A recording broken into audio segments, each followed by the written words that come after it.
పిలిచి సమావేశం పెట్టండి, వాళ్ళతో చర్చించండి, వాళ్ళని ఒప్పించండి.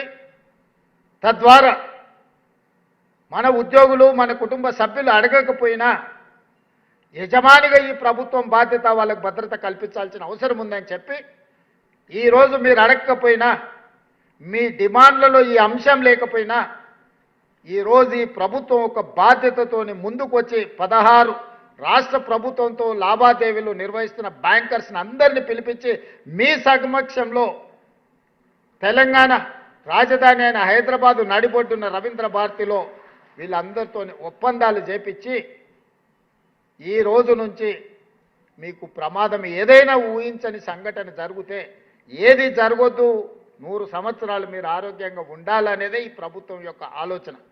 ప్రత్యక్షంగా పరోక్షంగా ఈ ప్రభుత్వానికి మీరు సేవలు అందించాలి, ఈ ప్రభుత్వం యొక్క ప్రతిష్ట మీరు పెంచాలనేదే మా ప్రభుత్వం యొక్క భావన. అనుకోని దురదృష్టకర సంఘటన జరిగినప్పుడు మిమ్మల్ని ఆదుకోవాలన్న ఆలోచనతోనే ఈరోజు ఇంత మంచి కార్యక్రమాన్ని మా మిత్రులు బట్టి విక్రమార్క గారు ఏర్పాటు చేసినారు. పెద్ద ఎత్తున మీరు చప్పట్లతోని వారిని అభినందించండి.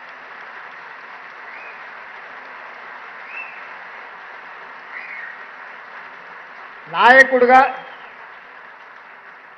మంచి పని చేసినప్పుడు మీరు గుర్తించి మీరు చప్పట్ల ద్వారా అభినందిస్తే ఆ ఉత్సాహంతో ఇంకా రెండింతలు వారు పనిచేసే అవకాశం ఉంటుంది.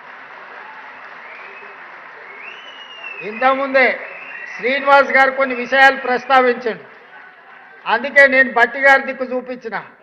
ఆయనది ఖమ్మమే, ఈయనది ఖమ్మమే, నాది ఖమ్మమే, నీది ఖమ్మమే.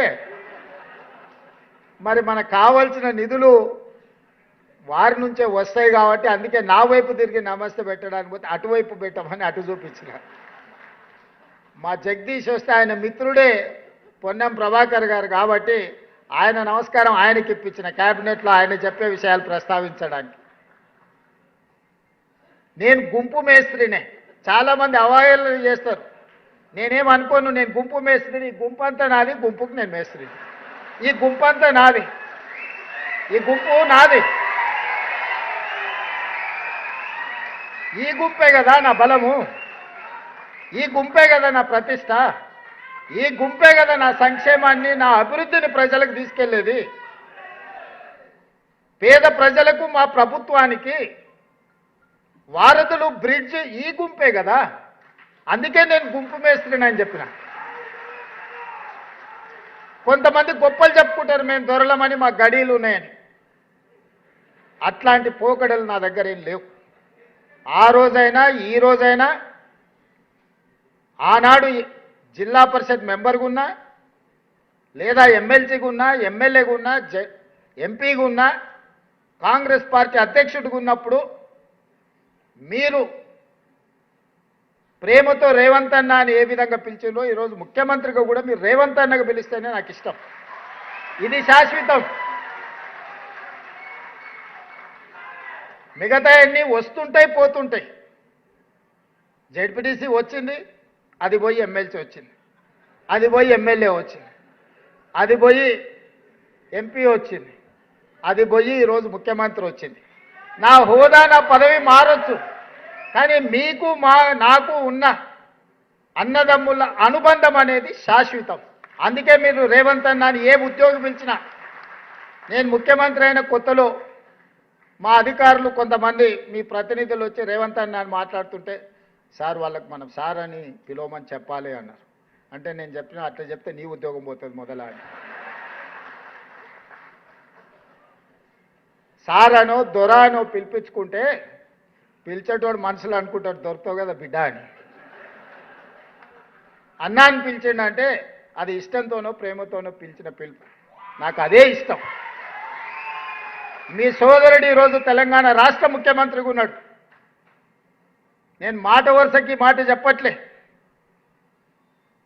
నేను సంపూర్ణంగా నా మనసులో అనుకునేదే ఈరోజు మీతో చెప్తున్నా. నాకు ఒక బాధ్యత ఉంది, మీకు ఒక బాధ్యత ఉంది. మనందరం కలిస్తేనే 4 కోట్ల ప్రజలకు సేవ అందించగలం, సంక్షేమ ఫలాలను చేరవేయగలం. ఈ తెలంగాణ రాష్ట్రాన్ని దేశంలోనే నెంబర్ 1 రాష్ట్రంగా మనం తీర్చిదిద్దగలం. ఇవాళ మీరే ఆలోచన చేయండి. మారిందల్లా మా 17 మందిమే. ఉన్నది మీరే. ఎమ్మెల్యేలు ఎంపీలు దాదాపుగా 50% పైగా పాతోళ్ళే గెలిచి ప్రభుత్వ నిర్ణయాలు చేసే 15 మంది మాత్రమే మారినాం.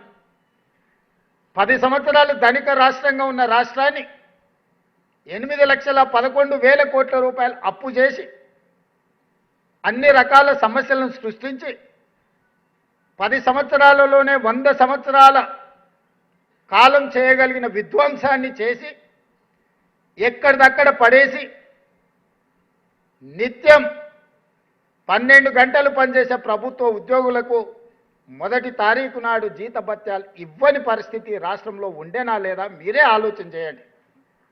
నేను ఒక్క మాట అడగదలుచుకున్న మిమ్మల్ని, డిసెంబర్ 7, 2023 నాడు ప్రజాపాలన ప్రభుత్వం బాధ్యత తీసుకోకంటే ముందు డిసెంబర్ 1 నాడు మీకేమైనా జీతాలు వచ్చిండేనా మీరు ఒక్కసారి ఆలోచన చేయండి.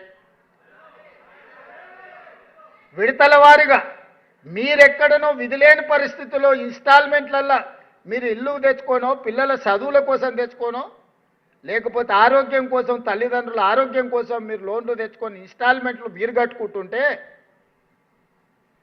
మీ యజమాని కూడా మీకు జీతాలు ఇన్స్టాల్మెంట్లలో ఇచ్చే పరిస్థితి ఉండే ఆ రోజు. ఏ రోజు కూడా 10 తారీఖు కంటే ముందు మీకు జీతాలు వచ్చే పరిస్థితి లేదు. మొత్తం జీతం ఒక్కసారి కూడా వచ్చే పరిస్థితి లేదు. వెనకటికి ఎవరు అనేది మేం పటాన్లకు బాకీ మాకు పకీర్లు బాకీ అని. రాష్ట్ర ప్రభుత్వం యొక్క పరిస్థితి మొత్తం గందరగోళం. నేను 7 తారీఖు మధ్యాహ్నం బాధ్యత తీసుకొని సాయంత్రం సచివాలయానికి వెళ్ళి నా ఛాంబర్లో కూర్చున్న తర్వాత ఇదే రామకృష్ణారావు గారు శాంతకుమారి గారిని ఇద్దరిని వీరు ఆర్థిక ఫైనాన్స్ సెక్రటరీ ఆ రోజు ఇద్దరిని పిలిపించి కూర్చోబెట్టి ఏంది పరిస్థితి అని అంటే వాళ్ళు ఏదో మొత్తం వాళ్ళు తయారు చేసింది చెప్పబోయి అవన్నీ వద్దు కానీ ప్రజలకు సేవలు అందిస్తున్న మన ప్రభుత్వ ఉద్యోగుల పరిస్థితి ఏంది, ఈ నెల డిసెంబర్ 1 నాడు జీతభత్యాలు ఇచ్చిండ్రా లేదా అని అంటే ఇంకా లేదు సార్, సర్దడానికి ప్రయత్నం చేస్తున్నా, అక్కడ ఇక్కడ కొన్ని ఇచ్చినా ఈ నెలాఖరు వరకు మాత్రం ఈ మంత్ జీతాలు ఇస్తాం సార్ డిసెంబర్ నెల అని అడిగారు. నేను రామకృష్ణారావు గారికి చెప్పిన నాకు ఇవన్నీ చెప్పకు, ఈ డిసెంబర్ 7 తారీఖు నుంచి బాధ్యత నాది. అంటే జనవరి 1 తారీఖు నాడు ఇచ్చే జీతం నేను ఇవ్వాల్సిన జీతం, డిసెంబర్ 1 నాడు ఇవ్వాల్సిన జీతం చంద్రశేఖరరావు గారు ఇవ్వాల్సిన జీతం, వారి జీతం నీ ఇష్టం విడతల వారిగా ఇస్తే ఇవ్వు, నాకు అభ్యంతరం లేదు. కానీ నా కోసం పనిచేసే ప్రభుత్వ ఉద్యోగస్తులకు నేను వచ్చిన తర్వాత విడతల వారిగా అనేది కుదరదు అని 2024 జనవరి 1 తారీఖు నాడు మొదలుపెట్టి ఈ రోజు వరకు ఎన్ని సమస్యలు ఎన్ని